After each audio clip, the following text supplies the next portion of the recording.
making a short video in regards to a GSG-5. This is something that would have helped me out immediately. I've had the gun for over a year, and I've done a lot of messing around with it as far as not only shooting it, but also doing some modifications to the gun.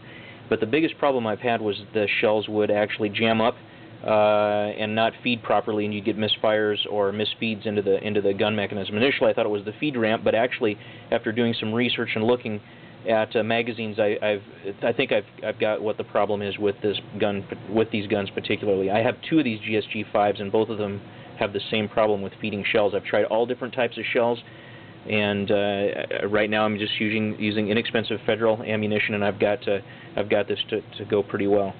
What the issue is on the magazines themselves, they've got this feed assist on the side that tends to hang up and bind in the magazine itself.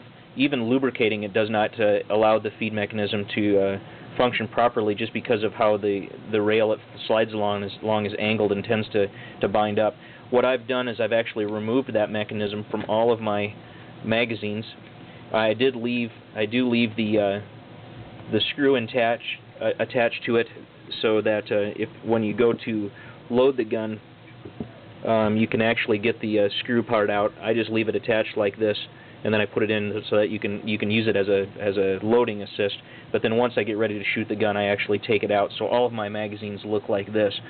I've used both the German magazines and the American main magazines, and they both function identically.